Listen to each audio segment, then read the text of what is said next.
Welcome to the Seeking Excellence Podcast, episode number 106. This is your boy, the host and founder of the Seeking Excellence Podcast, Nathan Crankfield. It is great to be with you today, my friends, all you hood rats and hooligans out there. Very excited to record this podcast. This is one that was requested about 6 months ago by several people after we did our first kind of like financial introduction podcast. And it's one that I'm very, very passionate about. I kind of gave a little bit of an introduction to it, I feel like last week with the What Protestants Do Best podcast. But today, my friends, we're going to dive into some financial excellence. If you follow me on Instagram, you might have seen last week that your boy tried to record this podcast. I got about 15 minutes in, and they were doing like leaf blowing outside. It was super loud. Very annoying. A couple minutes later, my whole, like everything, the whole power in my apartment just shut down. So Wi-Fi gone, computer. I just unplugged the computer basically, but messed up Zoom, messed up the whole recording. So it took me a while. I was a day off. I had Veterans Day off, thanks to Hallow. Very grateful for that. And I wasn't really motivated to record in the morning. And then in the afternoon, I was like super hype. I was really ready. And got all pumped up and was ready to ball. And 15 minutes in, I was super excited. I had a lot of energy. just got dumped on by life, which has kind of been a theme of the last like year and a half, like of 2021, really. Just a lot of L's. But you know what? Nevertheless, here we are. It's great to be with you now. My goal with recording last Thursday was to try to get out of this habit of recording the night before I post the podcast. And doesn't look like that's going to be broken today. So this is going to be posted. I'm recording this the night before. It's coming out on November 15th. Really pumped to share this message with you guys and just kind of some of my philosophy around money, financial excellence. And it's something that I've taken to becoming just really interested in, and at times obsessed with, not obsessed. Obsessed sounds extreme, but really devoted to learning about just financial literacy. You know, I think it's something that we really undervalue a lot of times as human beings in general, as Americans in general, but also as people, members of the church. And so it's something that I want to clear up, something I want to change, and something that I'm really passionate about. And so I'm going to share with you some of my journey first, and then we'll go into some of the basics that I've learned. Now, something important to understand is that I'm not a financial expert. I'm not a financial advisor or anything like that. I'm just somebody who likes to learn about this stuff. And so I've read a lot of books. I've listened to a lot of podcasts when it comes to financial literacy, just something that I like to learn about. I talked to a lot of people about it. I sought out mentors in my life to teach me about financial principles and ways to handle your money. And so my story with financial literacy really comes from my upbringing, is where it kind of began.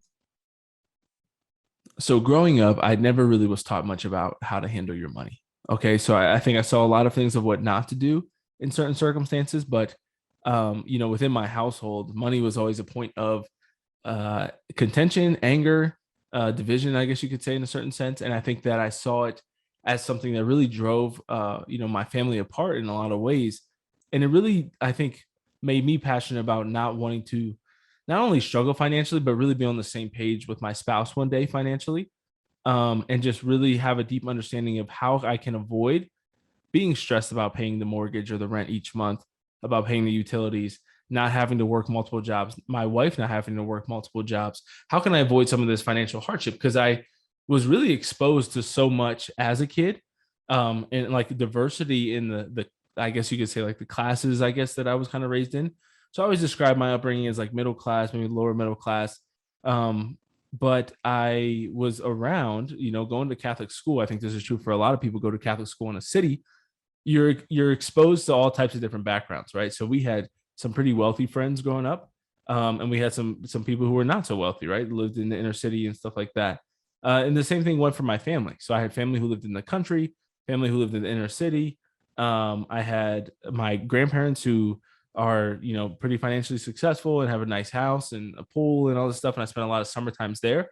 Then I'll spend time with my with family members in the city where it's like, can I have a quarter or 50 cents to go get a snack at the store? And it's like, I don't have it. And so I I went from that to then going on a road trip with my grandparents and like eating prime rib every night. So I had this like obsession with prime rib when I was like 10 through 12. I still love it. We actually just decided to have it at the wedding. So that's exciting. So I'm pretty stoked for that. But I share that to share some of my background where it was really just kind of diversified, but nobody really ever taught me about money. And so when I graduated from college, was the first time I made my first paycheck with four figures, which isn't a ton of money. But when you have a comma on a paycheck, it's kind of a big deal. When you go from, I had been making like a stipend, an ROTC stipend in college, a few $100s a month. But when you go from that to making, over $1,000, $2,000 a paycheck, 1,500, whatever it was at the time, I don't know.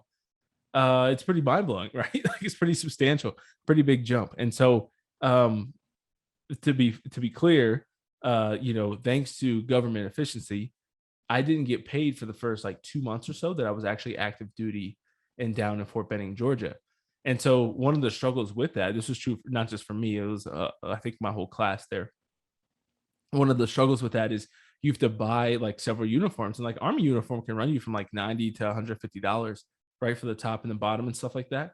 It might be more, it might be less. I can't really remember exactly what it was, but it definitely is near $100, and then could be much more. And then that's not including like your canteens you have to buy, your flashlights you have to buy, your headlamp, your getting your stuff sewn on your uniform, like all these different things, right? So there's a lot of expenses that really add up fast. And I had about $300, maybe $500 to my name at one point when I was starting off my infantry training in Fort Benning. And so I was broke. I was big broke, right? And it was a struggle. I had to take out a loan from USA, which are very generous with new officers, and so I was grateful for that. And like it was like overnight, I had 10 grand in my bank account, which is pretty crazy. But you start making money, right? Like I think this is true for all of us. Some people have student loans, some people have car payments. You have rent and different things. Some people, I guess, some people don't. They go back home. But I think it's a tough time. It's a challenging time when you leave college and you start making money. And so I was really interested in this. I kind of just at the beginning just started saving it, and I didn't know what to do. And then I went to Ranger School. When I got out of Ranger School, moved to Fort Bragg. That's when I really started to dive in deep. And somebody recommended to me for the first time Rich Dad Poor Dad by Robert Kiyosaki, and introduced me to a lot of Dave Ramsey principles and things like that. And that was when I really started to take it seriously. And I think one of the important things in that with the financial mindset was really starting to realize what you're capable of in the United States of America. I know I was pretty excited. I shared this last week that I saw that we actually only 92% of our listeners, which obviously we're not, I'm not having 10,000 people listen to each episode, but we got several hundred, anywhere from like 300 to 500 people listen to each episode. And only 92% are in the US, which is pretty cool. So we had like 1% in the UK, 1% in Canada. So shout out to my foreign seekers of excellence, dude. This is awesome. Really exciting to have been expanded internationally. Very, very, very tiny, very little, but still exciting. But so sorry, this one is going to be different in different places as far as financial excellence goes. A lot of the principles still apply, but I'm definitely speaking as an American about the opportunities that we have here mainly. And those are abundant. And so I think, one thing that I shared in my first recording of this, sorry, my throat's all messed up today too. I got a little headache. So we're really thriving over here, team. We're really thriving. So I was listening to Jordan Peterson last week. That was part of what got me so excited to come back and record after physical therapy before the whole Wi-Fi internet power mishap. And one thing that he said that really struck me is he said, a lot of people spend a lot of nights staying up, worrying or feeling guilty, whatever, about wrongs that they've committed in the past and how they might mess up their lives in the future. Right. So, I know people who are like this. I think there's a lot of women in my life who are like this, where they spend a lot of time thinking about how I might mess something up in the future. Right. I might forget something, not me personally, but like we all do this, right? Like we think about this past weekend, for example, I was traveling to Tulsa. We went to Tulsa, Emily and I. It was like our third speaking gig together, which was pretty exciting. And so traveling, like you can think the night before, right? Like, what if I forget my talk? What if I forget my notes? What if I'm not good? What if I forget my passport and then I get messed up at the airport? What if we don't make our connection flight? Right? There's all these different things that could go wrong. What if I lose something? Like there's just so many mistakes that could happen. And so Jordan Peterson was talking about how we're very naturally inclined to think about the ways we can mess up the future. but we're less inclined to think about the ways that we can improve the future, how we can make it better, the things that we can do that are good, that build things up, right? That improve our lives and the lives of other people. And so that's something that I think is really important. I think that many people right now, if I ask you to brainstorm 5 to 10 terrible financial decisions you can make today, it'd be pretty easy for you to do so, I'm sure. You could buy a car you can't afford, buy a house you can't afford. You could, burn money literally physically. You could just rack up a bunch of credit card debt. You could stop paying your student loans and like default on loans and things like that. So there's a ton of different things you could do to make bad decisions. But if I asked you to think of what are 5 things you could do today to advance your financial situation, a lot of people don't have a good answer to that, right? And so that's what we want to do is start to build this foundation of what you can think about and ways that you can approach finances that can give you some optimism and hope. Because I think it's one of the things that, especially for the fellow Black community out there, I think it's one of the biggest disadvantages, not disadvantages, biggest negative impacts that come from like this victim mentality that's constantly pushed upon us is that you can't make it financially in America. The funniest part is that most of the time you hear that from people who are Black, who have been financially successful in the United States of America, right?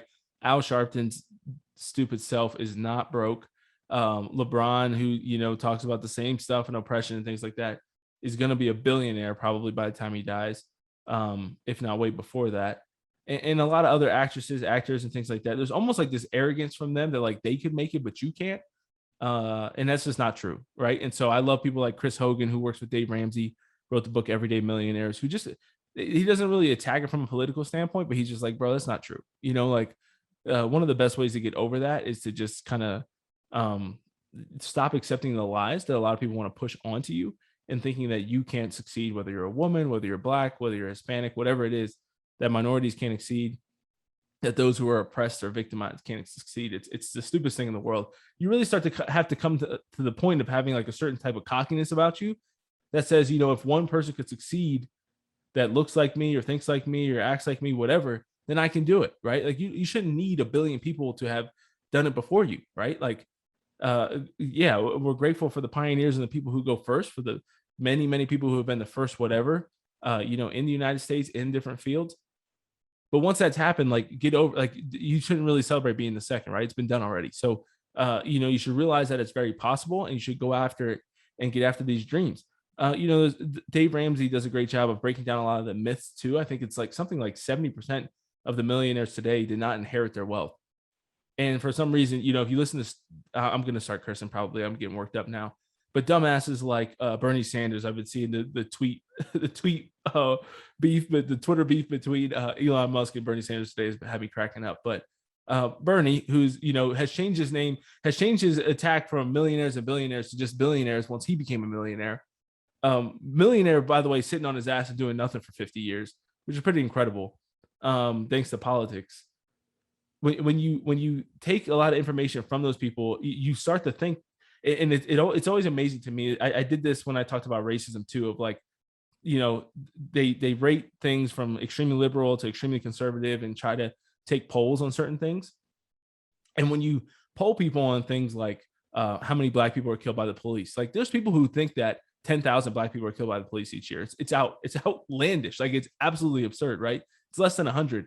And it doesn't mean that we shouldn't try to fix it. It doesn't mean we shouldn't try to, train our police better or whatever. But when you see how skewed things are, it's really insane. And so racism is one, climate change is another, abortion statistics is another, that people on abortion statistics are actually like underestimating how severe it is. But then it's the same thing with money. It's like if you listen to people like Bernie Sanders, these politicians that talk to you about these things, you think that there's no Black millionaires. You think that there's no way that Black people can be financially successful, and not just Black people, but people in general, ordinary people, right? Lower class, middle class, lower middle class, everyday Americans, working Americans. They talk to you like there's no way for you to succeed, and it's stupid, it's untrue, it's ridiculous, right? So I've been blessed. I'm not sharing this to be a douchebag. I'm sharing this to kind of give some credibility because I am, as I said, not a financial expert or advisor. But I've learned a lot about this, and I've taken myself from that kid with $300 who came from a family with a lot of debt. I think a lot of times, like I have different family members and stuff like with negative net worths. I had $300 coming out of college, paid off the student loans, that I had, which were very minimal because of ROTC and thanks to my grandparents' generosity and helping with the little bit that I did have remaining. And so, but I started with $300, have worked up to now at age 28, 6 years later, to have a six-figure net worth. You know, thanks be to God for both the wisdom that I've been given and the opportunities that I've had to make money in my life. Despite being a Black man in America, I've still found a way to live like everybody else, right? Just still has a lot of opportunity, believe it or not. And so, sorry, I get kind of worked up about those things. Now let's transition into some money mindset, right? So this is the important stuff I think that's really crucial. So I look at making money and being financially successful. Um, I do try to approach it from the lens of the faith, right? And so before I actually get into the fundamentals, I just remembered something else I wanted to talk about that really kind of lays the groundwork here. And so I think this is really important because I think there's a lot of Catholics out there who think that thinking about this, talking about this is sinful, it's greedy, it's wrong, right? Jesus talks and warns us many times about serving money over serving God, and how wrong that is. But here's what I'm telling you. I always think back to the parable of the talents, right? Where Jesus talks about a master leaving his servants with certain amounts of money, and he praises the one who takes what he has and makes more out of it, right? He scolds and berates the one who just takes what he has and just buries it in the ground. And so I remember going to the Dominican Republic when I was 18, 19, and 20 years old, and seeing the poverty that I saw there, extreme poverty. I was really moved by it. And I was like, wow. And I was even further moved because I think that I saw even more extreme poverty in Afghanistan. And I'm like, wow, these people legitimately do not have the opportunities that I have. The oppression that like LeBron and people like that, the woke mob talk about, like it actually exists in other places, right? It did once upon a time exist in America, not that long ago. You know, my grandmother faced some serious oppression. There's no doubt about it. Jim Crow laws and things like that. We've come a long way. We still have some progress to make for sure, but we've come a long, long way. A long, long way, right? And so when I saw these other like extreme levels of poverty, I'm like, wow, I need to be a good steward with my money. Like, and Jesus tells us that. He's like, you need to be a good steward. Right now in my parish, Our Lady of Lourdes in Denver, we're talking about financial stewardship and being a good financial steward and tithing and things like that.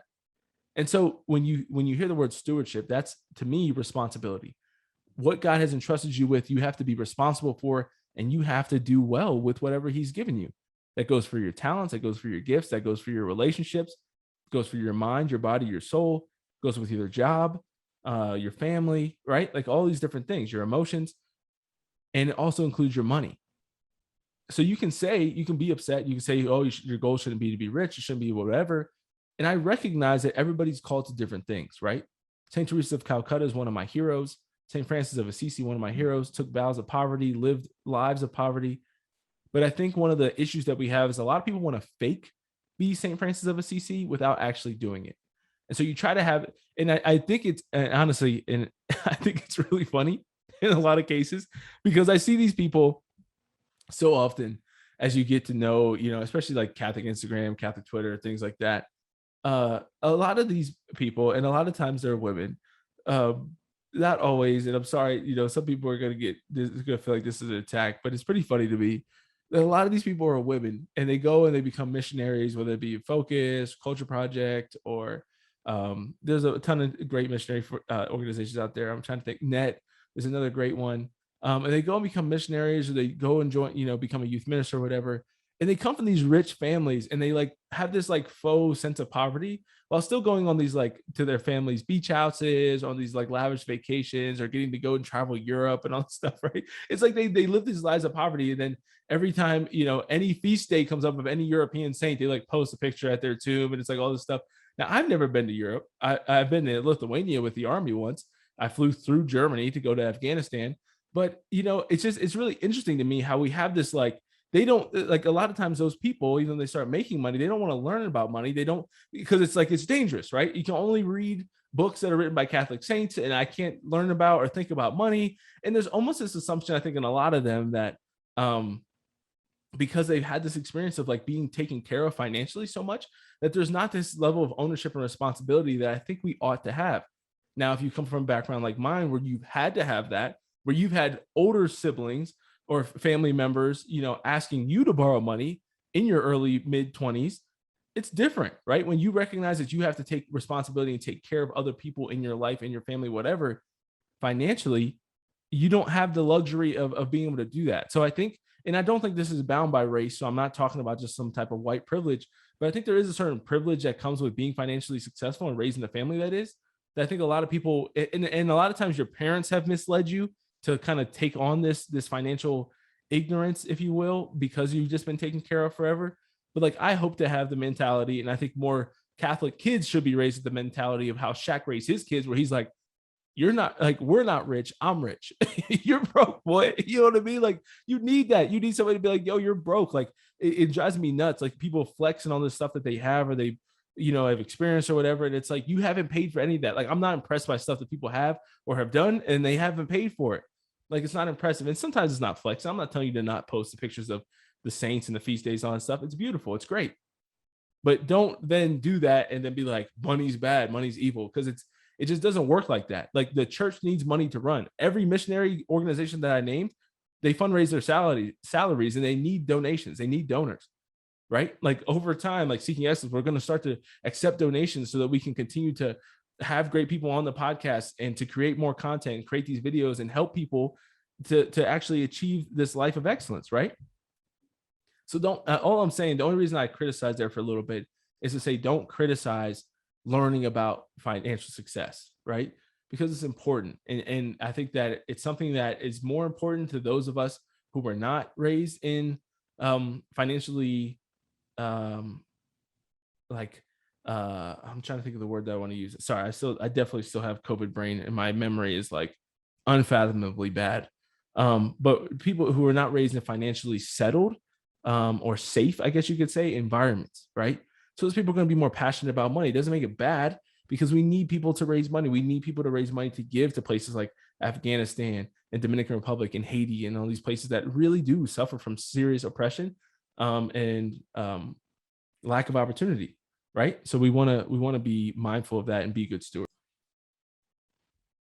All right, I got a little bit more mindset for you. Then we're going to get into some practical things, right? So check this out. So I look at money, my whole approach to money, my philosophy around it is like the game of basketball, right? And I'm kind of the head coach. In basketball, you have both offense and defense. You have to play both, right? You have to play both. The way that I view it is that defense is what we're going to really hone in on today. The next episode is going to be on offense. Defense is all about budgeting and making sure that the enemies, what are your enemies?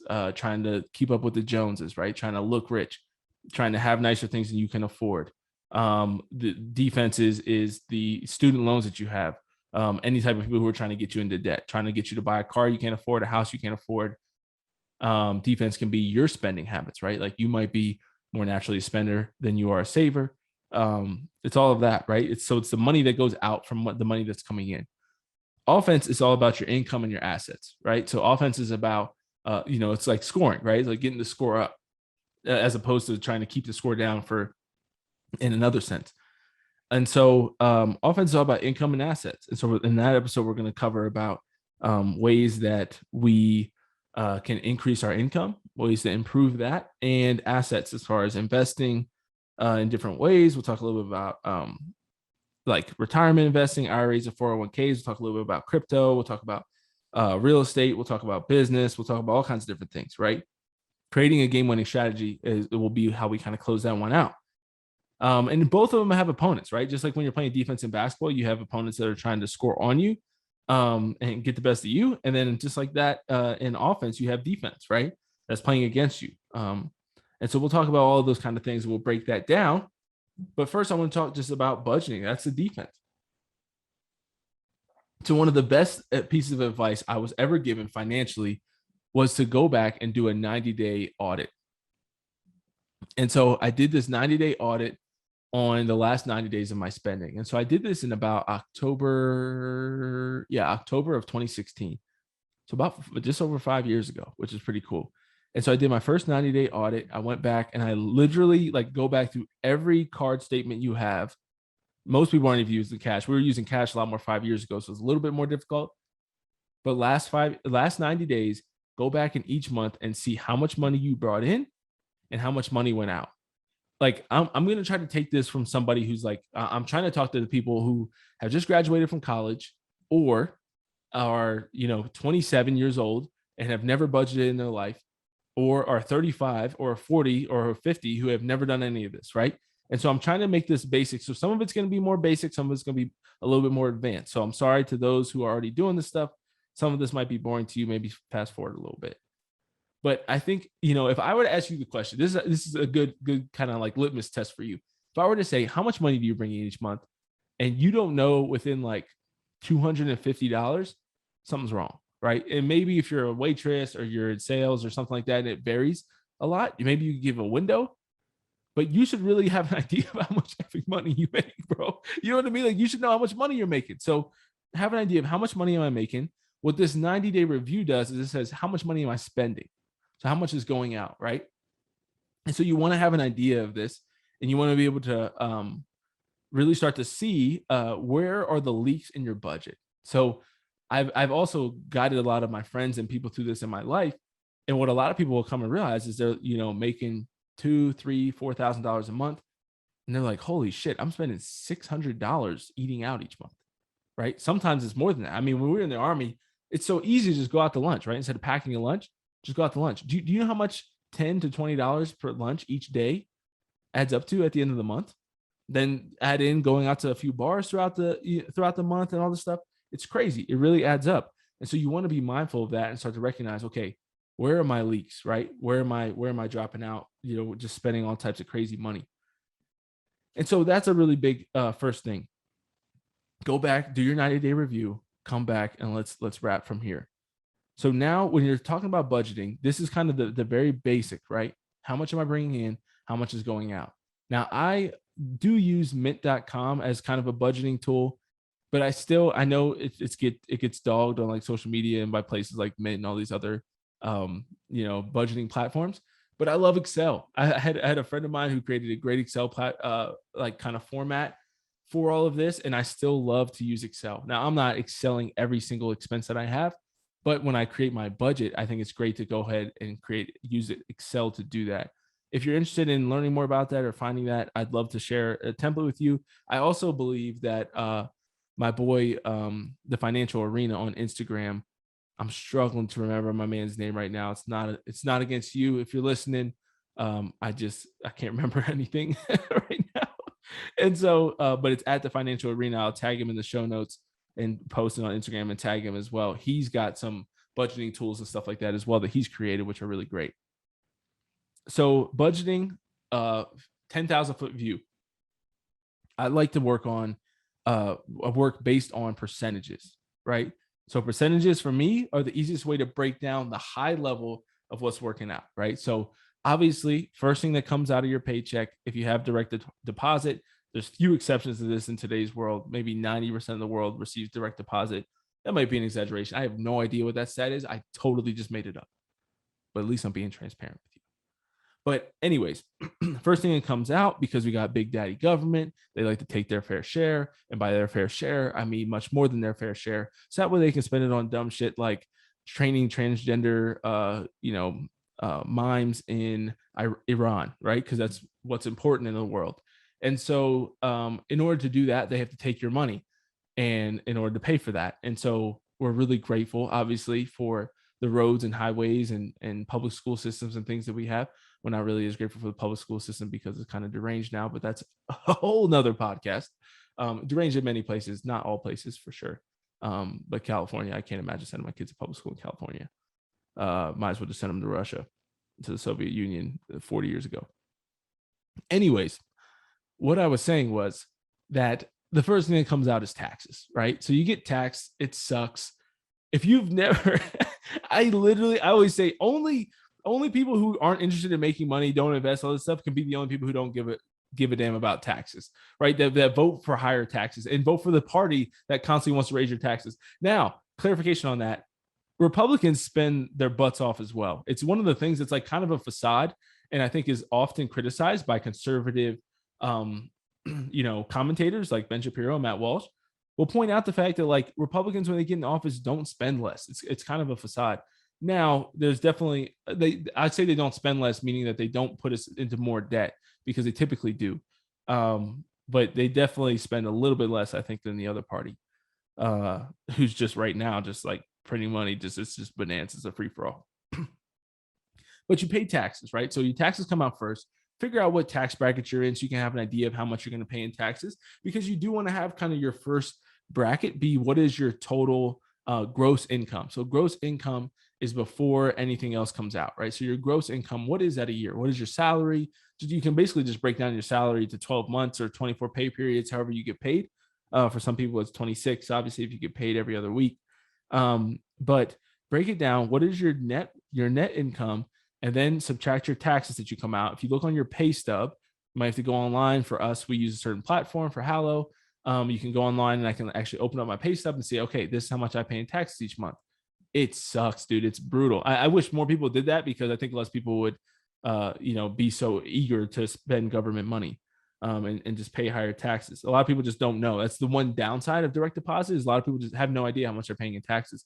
But if you've ever, at the end of the year, I had to last year, I paid like an extra $2,000 at the end. I owed money instead of getting a tax return. It's super, super sucked. I hate it. I hate taxes so much. Obviously, there's a need for some, but it's just ridiculous how much we pay. But anyways, first comes out taxes. So that's your first percentage, right? Along with that, your kind of next percent. The only reason I say that that's first is because you have no choice, right? It just kind of happens. Everything after that, you have a choice about. So off your net income, I want you to take 10% is what we shoot for tithing, right? So tithing is really, really important. I was thinking about like, what should some of my posts be this week in regards to financial literacy? And as Christians, dude, like tithing is not an option, even if you're in your 20s, even if you're in your teens, really. Tithing is not an option. Tithing is not an option. I don't know how to drill this into people's heads. It like blows my mind how much people don't tithe. It's incredible to me. You are like, you have to tithe. Tithe means tenth. We learned that in the homily today. So typically 10% is what you shoot for. Now, here's something I think is really important. Yes, I believe personally, this is not coming out of the catechism. So look, you do your own discernment on this. Personally, I believe if you're in an incredibly struggling situation, right? Let's say you're getting pounded by student loans, rent's really high, you live in a really expensive area, you're not making that much money. I think it's reasonable to say, okay, I can't do 10% right now, but here's what I can do. 0% to me is unacceptable. It's also unacceptable to me to pay 5% if you're making 80 grand a year, right? So I think you have to be aware of that and be honest with yourself and be bold and be a little stretched in how much you give. To me, it hurts me to see how much Emily and I kind of did our tithing together. We do it kind of separately. We're not fully combined yet. We're not like under one bank account, but we have like a shared card and things like that in certain ways. So, but we came together to like figure out some of our tithing, because we're like, we're not going to utterly change when we get married. So let's kind of agree upon how we're going to tithe. Dude, it hurts me to see how much money goes away each month. And it's not that I'm greedy, because I don't think that I'm a greedy person. I think that I'm somebody who, I try to be financially disciplined, but also being willing to splurge. I do think I found a decent middle ground after years and years of trying to figure that out. But it should be a little stretching, right, to tithe. It should be a little pooling, right? But it should be something that's top of mind, right? So we just got paid for going to speak in Tulsa this past weekend. And tonight, the Lord gave us opportunity. They're doing the appeal for the seminarians. We have 2 seminaries in Denver, Catholic seminaries. And so I'm like, perfect. Like that's what our 10% of that income will go to.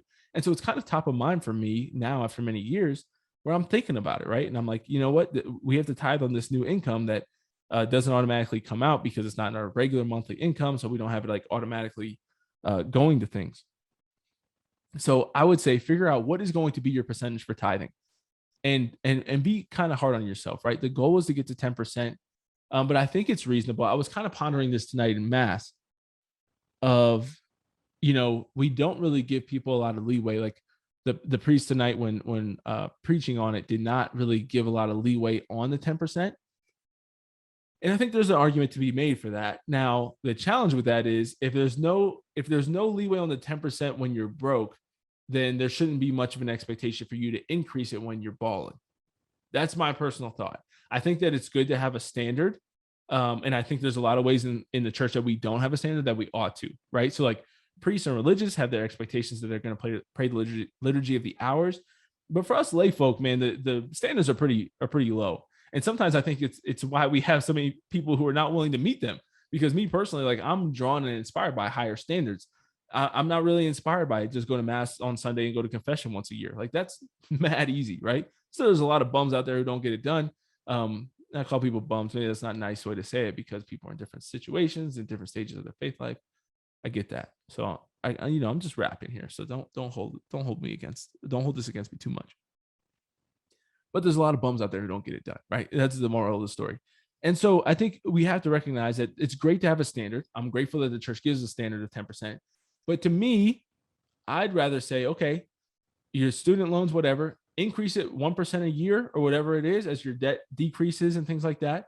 As you're going to make more money. Typically, people make more income over time, and increase it over time. Now, the beautiful thing about that, if you're making $500,000 a year or $200,000 a year in 40 years, based on your investments or whatever it might be, then you tithe a little bit higher, right? Then you have more money to give away. It's a beautiful thing. So I think it should be flexible because I don't think it makes sense for someone who's making $25,000 a year and has student loans to give 10%, and the person making $1 million a year to give 10%. So I think we get too fixated on both sides on the 10%. And to me, I think it should be a little bit more fluid, a little bit more flexible to assist you when you're in tough times, and to, give more when you have blessings come out of nowhere, right? So it's just an idea, but that's your next thing. So to me, taxes come, tithing's 10%. Okay, now your next percentage. This is Dave Ramsey, Financial Peace University, Total Money Makeover. He says that you should invest 15% of your income. Now, there's a lot of other things on the internet. Some people say 10%, some people say 20%. 15% to me is a good amount. I think that's a solid percentage. So you pay your taxes, you have 10% going to tithing, 15% going to investing. Right now, I'm going to talk more about investing on the offensive podcast on Thursday. So just hold tight, hang tight on that one. So I'm not going to go too deep into that right now. But 15% goes into investments, right? Now, these numbers, in my opinion, both the tithing and the investing, and the next one I'm going to get into, come off your net income. So that means that it comes off the total number that you're making before taxes, right? So that's the other challenge, right? Is that it's like, how am I paying? I'm paying tithe on my taxes, basically. That's true. But if you make $1,000 a month, you pay, let's say $100 in taxes. The 10% of your tithing comes off the $1,000, right? Comes off the net income. And so then I'm paying $100 in for my tithe. Then the next one is you're paying 15% in investments, right? And so 15% in investments takes me to $150 for investments. I'm going to try to write down this little fake scenario I'm making, right? Just to keep things simple. So $100 goes to taxes. $100 goes to tithe. And then you got $150 going to investments, right? Cool. So the next one we're going to have is going to be your housing. And so some things on the internet, again, some financial advisors and things like that on the internet, is that it says you should spend 30% on housing, give yourself 30% on housing. And then some people say that you spend 25%. So Dave Ramsey says 25% on housing. So to me, I like that. I like 25% on housing. The other thing that I like to do, and this is true kind of generally, like another kind of financial mindset that I like to take, is I like to exaggerate in favor of financial success, right? So I always give, like the tie always gives the financial success, right? So to me, like, so we say 25% on housing, right? Boom. So 25% on housing. But then if you ask the question, right, and this is a lot of debate on this as well. And so when I say err on the side of financial success, what I mean is, all right, 30%, 25%. All right, boom, I'm going to err on the side of 25%. And then I take and I say, okay, housing, does that include Wi-Fi? Does that include utilities, all that stuff, right? Boom, I say, yeah, include it in there. So I get to spend 25% of my income on that, right? And so that can be pretty tough to get in there. But that's the goal, right? So you want to have a goal. You want to shoot for high standards. I do the same thing, kind of erring on the side of what I say, erring on the side of success when I am projecting how much money I'll have in investments, right? Like You don't know what's going to happen, stock market, real estate, all these different things, right? But I try to err on the side when I'm making my projections. I'm going to talk to you through all of these things that I do that are kind of crazy and kind of weird. Emily thinks I'm kind of crazy about it. I've had literally like 2.5 hour flights where I literally just have pen and a notebook and I'm just like creating financial plans. It's pretty funny. It's like my favorite thing in the world. I get really excited about it. It's almost as exciting for me as like writing talks and giving talks. But anyways, I include in that 25% housing. So that would include your rent or mortgage, your utilities, and you could include Wi-Fi and stuff like that if you want to. I try to, right? So that's what I go for. So that means when I was moving here to Denver, I had that kind of guidelines. I had this kind of guidance, right? And so this is one of this is another kind of key fundamental of budgeting. You create your budget before you go spend your money. And the reason why you do that is because we had to do this with wedding planning and it was painful. We had to do this with apartment hunting and house hunting and it's painful, right? Because you get into your head. If you do it the opposite way, if you go and shop around, even before spending, right? I try to set the budget before going shopping. Because if you set the budget first, then you at least have an idea of, okay, what are kind of my guidelines and what can I look at? So if I know that I have $10,000, $15,000 to spend on a car, I'm not going to the Mercedes dealership, right? Like I'm just not there yet. I had a Cadillac in high school. It was a hand-me-down. I mean, it was a 92 Cadillac and I was driving it in 2010. And it was for my grandmother. When I say I love that freaking car, big white Cadillac, 6-seater, like lavender, kind of like purple, not purple, purple's not the right word, like burgundy, seating, like leather seats. Oh my gosh, it was so dope. We'd just be bumping around the city of Harrisburg, riding in the Cadillac. If you were ever in the Cadillac, shout out to you for listening to this podcast. I love Cadillacs. I can't afford a Cadillac right now. So what did I do? Last year, I bought a car. I went to Toyota, bro. I went and got me a Camry. Went and got me a Toyota Camry. Now, I think, we can talk car shopping another time. But you want to set the budget before you go because it's easy to go. And even at the Toyota dealership, I am like, Emily, I drive her crazy. I love my 3 favorite cars in the world that are like not super outlandish. Toyota 4Runners, Chevy Tahoes, and Chevy Suburbans. Love them. I love them. Dude, I would love to have one. Just moved to Denver. I would love to have one of those cars. I bought me a Camry, right? And part of that is because I set my budget before I went. Now, if I had gone, had not really had a budget, had the amount of money that I have available to me, and like drove the 4Runner, had the salesman talk to me about all the dopeness of the 4Runner, I'd be driving a Toyota 4Runner right now, right? Still making payments and not having it paid off like my Camry is. That's a problem. And so that's why you want to set your budget before you go out and do this. It's easy to fall in love with a part of the city. You're like, oh man, but I really want to live downtown. I really want to have 3 bedrooms. I really want to have whatever, a pool. If you don't have your budget, you're going to stretch the budget to fit whatever it is that your heart desires, right? One of our biggest things here is being intentional and not being driven by your emotions. Regulating your emotions, paying attention to your emotions, being healthy with your emotions, but they're not your leader, right? They're not in the driver's seat. They're great indicators, terrible drivers. And so we want to go ahead and set our budget before we go out. 25% on housing gives you a good kind of guideline to go off. And then you can use that and you can, change it for your situation as needed. So I am a little bit stretched on that personally right now because I did somewhat budget the 25% on Emily's income because we're going to be moving in. She's going to be moving in here after we get married. So knowing that, I was like, I would live in a place that's a little bit less nice. I'd also live in a place that was less, that didn't have this room that I'm in right now, my study, if I wasn't working from home, right? And so I knew that there's some good financial opportunity with me in my job. And I wanted to do well in my job and I care about it. I'm passionate about it. And I'm like, I can't do well in my job if I'm working in a bedroom, right? If I have a spare bed in my room or whatever, like I can't do that. Some people can. I knew that I wouldn't be able to. I needed a little bit of an office. And so I stretched it a little bit for the fact of having an office because I work from home and because we're getting married. And so we're going to be well within 25% once we get married and we don't have to pay Emily's rent. So 25% on housing, right? So if you give that 25% in our little fake scenario here, that brings us to $250 available for housing. Now, you might be thinking to yourself, holy shit, this isn't that dope, right? When you start to break this mess down, look, let's add that up real quick. So you got 10% going to taxes. This is off $1,000 budget, right? $1,000 a month, which if you're making $1,000 a month, you need to have a second job because that's horrific, unless you're in college or something. But we're trying to keep things simple, so I'm going to use a flat little $1,000, right? So $1,000 a month.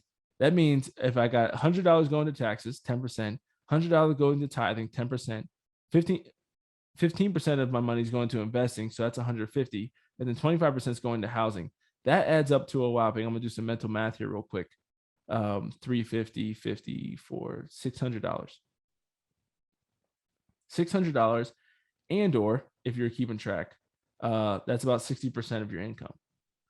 So 60% of your income is gone, right? Just like that. And it's devastating, right? This is what I'm talking about. Like tithing hurts, taxes start to hurt because 60% of it's gone. 15% of it, at least you're keeping in a certain sense, right? You're paying yourself. You're going to experience compound interest and start to grow that through your investment. But I mean, even if you look at that, you take that away, that's 45% of your income just gone right away, right? That's going to other people. That's either making other people rich, whether that be the government or, investing in your community, in your church, or your landlord, right? So 45% gone. It's painful. So basically what I'm telling you to do is live on 40% of your income.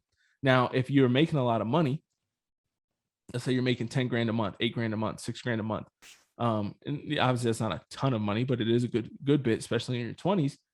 You can up some of those numbers, right? So I shoot to invest a little bit more than 15%. And there's times where it's more, times where it's less. But you want to go ahead and try to up those numbers, and just like you want to be generous with your tithing, right? There's certain times that people get certain appeals or whatever, or maybe you'll give a little bit more than you're giving. And so you're going to live on 40%. Now let's take that 40%, and this is what we're going to budget off. So this is what I just said. This is what you're going to go ahead and use to budget before you go out shopping, right? Now, if you're in a situation,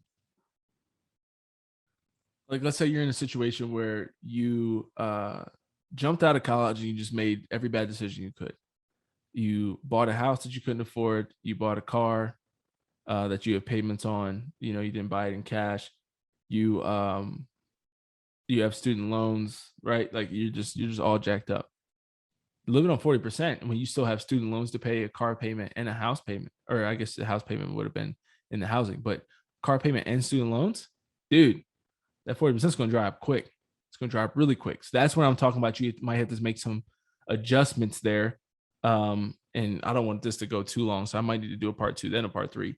But you need to make some adjustments in there on your percentage that you're investing, your percentage that you're tithing, right? And maybe really try to get some adjustments on how much you can save on housing, right? Living in a house with a bunch of other people, living at home for a year or two, doing some of those things, because people dig themselves into such a deep hole with debt, and it's really, really tragic. It's really, really tragic. So don't want to see you do that. And if you're struggling, you might have to adjust some of these numbers, but I'm trying to give you what I think is kind of the ideal, the excellence, right? And so let's talk about some of those things right now while we have a second, and then we'll go into some budgeting stuff, a little bit more into the budgeting stuff, some budgeting hacks. So obviously I'm a big Dave Ramsey guy. Total Money Makeover is my jam. I think you have to have, mentors. Let's say, like I said earlier, kind of using the basketball example of, defense is budgeting, offense is investing and making more money, income investing.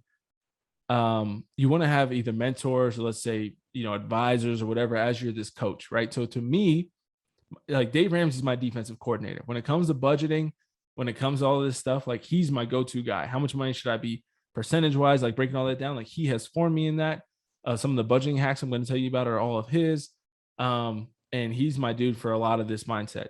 Now, I think he does give some good at offensive advice, but he's not as aggressive as I think you can be in your 20s, right? Like he's the kind of guy that is great for you. I think if you're going and you're like 40 years old and you're like, I've been a hot mess with money, or even you're 30 or you're 25 and you're like, I've dug myself into such a hole. Like you don't need to be playing much offense. Like it's straight defense at that point, right? Like if you done, run up the score, like the first thing you have to do is stop the bleeding, right? So like if you're getting blown out in basketball at 80-20, like, yeah, you need to start scoring points, but man, you got to stop them from scoring, or else they're just going to whoop your butt. You're never going to make it up. You're never going to score enough to outpace what you're giving up on defense. And so he's kind of my go-to guy, and I'm going to talk about some of my go-to guys for offense in that next episode. But Dave Ramsey, he's really my go-to man. He's my dude, and so I really rely on him for a lot of this stuff. And so one of his big things is, obviously, I'm very blessed to not have student loans. If you have student loans, they're at really high rates. Like, some of that debt you have to get paid off immediately. Like, I am fully on board with what Dave talks about. Like, you need to be driving for Lyft, Uber, like finding a second job. Like, if you're, oh man, it's painful. I've known people 20, 30, 40, 50, 60, $100,000 in debt. Like, bro, you got to be on that ramen and no fun diet. Like I can't stress it enough. It is so worth it. I'm super blessed, thanks to the United States Army and the United States taxpayer, I guess, for Army ROTC. I mean, I at least gave you something for the money that you gave me for college. But dude, like debt is a killer. Debt is an absolute killer, and it's one thing that I'm so grateful that I really did avoid so wholeheartedly for such a long time. And so I always say, I often will somewhat joke about, like, my car was my worst financial decision that I made, because against Dave Ramsey's advice, I bought a new car, like fresh off the lot. I think I had 4 miles on it when I took it on this test drive. But the good news is that it is a Toyota Camry. They typically last like 30 years. So my hope is that Emily and I's first kid will be driving that car when they turn 16. And also I bought it, largely with cash. I think I financed like $5,000 on it. And so I paid it off within a year. I never paid any interest on. I think I paid like $60 in interest on it, because I was always so far ahead of my payments. And so that's obviously the big thing of buying a car that's not cash. One, when you buy a new car, it just drops in value so quickly. So you want to definitely, if you are going to buy a new car, do something like a Toyota Camry that is going to like hold its value for a really long time. Luckily, in today's world, I mean, I've even considered it, like, used cars are going for so much right now. I feel like a year later, I think when I hit my year mark, I had like 6,000 miles on it, because I worked at Benedictine and didn't drive very much. And so even now, I haven't hit 10,000. It's been 18 months. And I haven't hit 10,000 miles on it. And so, used cars are going for so much. I'm like, man, that thing probably is worth more than I bought it for at this point.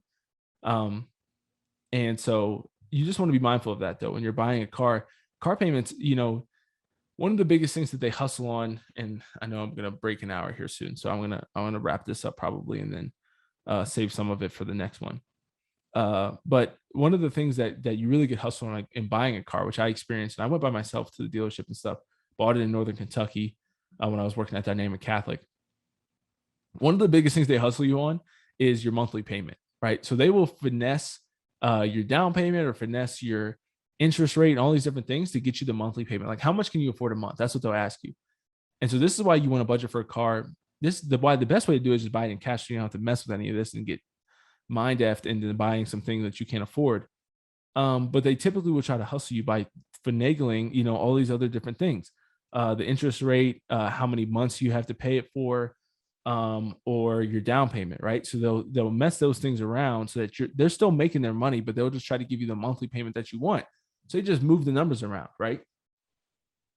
Your car payment, dude, I can't express to you. I've the only time I've ever had a car payment was for that 11 months, right? So I've been really blessed, either having used cars or having paid my Camry off.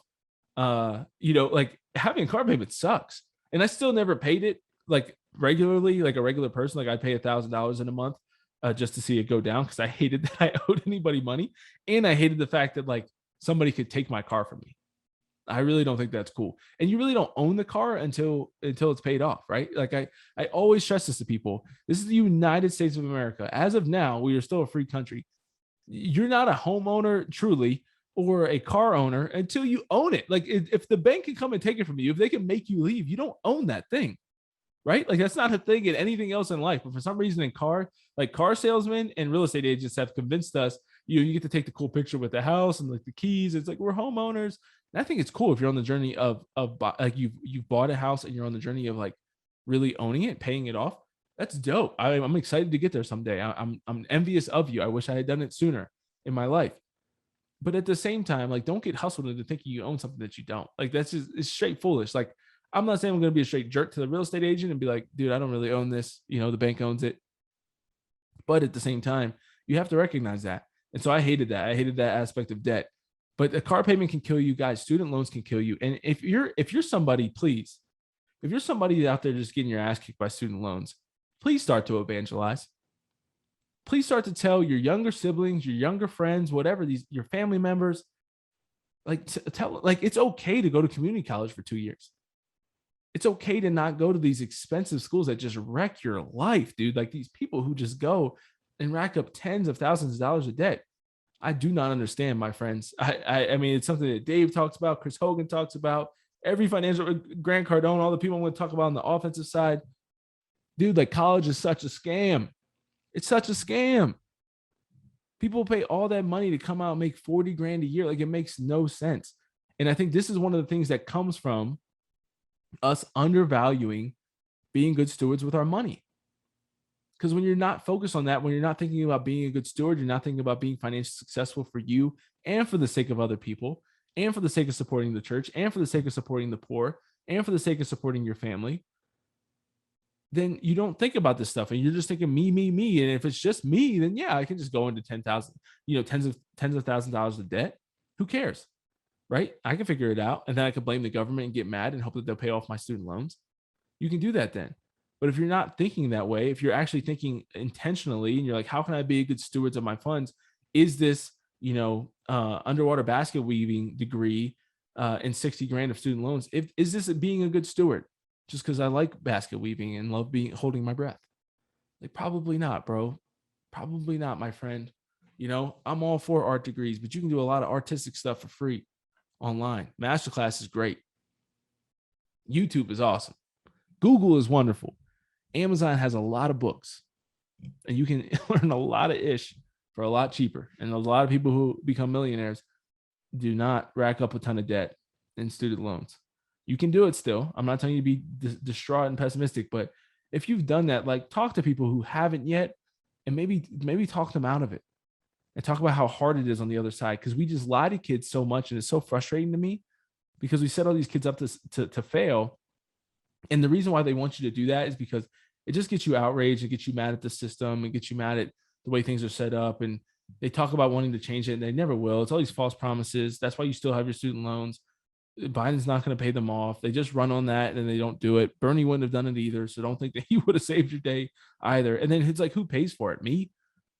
Those of us, like, do I get more money then because I don't have student loans and I went to Afghanistan for my student loans to be paid for? And you didn't, like, it's one of those crazy things. But guys, the moral of the story is that debt can kill you. I'm going to go ahead and start wrapping up and we'll launch off the next episode talking about the debt snowball and some of the practical things that I did to really learn how to budget. This is probably going to be a 3-parter and we're going to talk many, many more times in the future about this topic because I wish I talked about it more often. I'm sorry that I took so long to get to it here.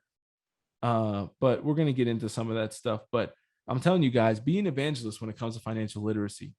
Teach people about this, ask people about it, learn more about it, take it seriously, be a lifelong learner in this regard because it's a game changer. And I'm telling you, it's so much more fun. This is something I want to talk about more when we get into budgeting.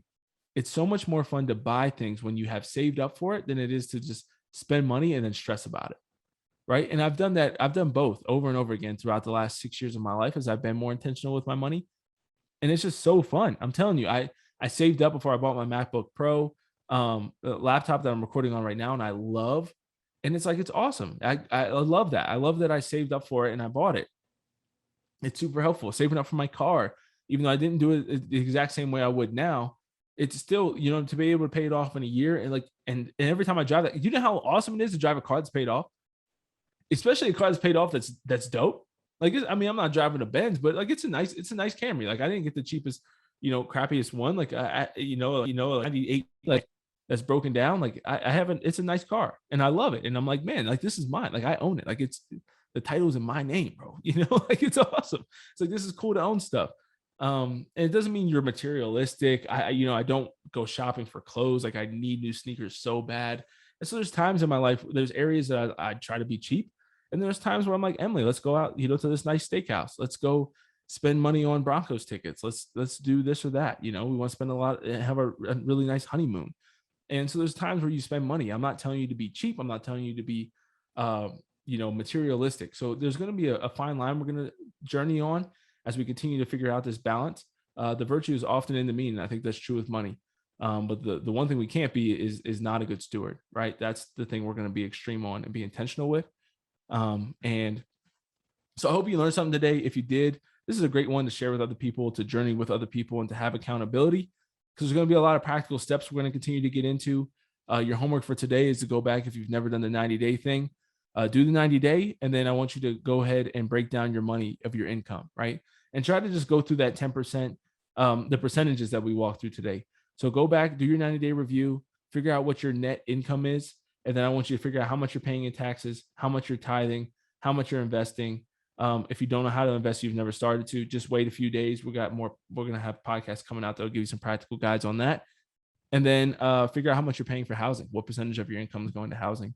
And just that's kind of your beginning, your starter budget that we'll work with there. And then, at least moving from there, that you have that 40% remaining to spend, and your spending money can't go over that. And so we'll talk about that, break that down a little bit more in the future. Thanks for joining today. Like I said, if you did get something out of this, if you enjoyed it, if you learned something, please share it with other people.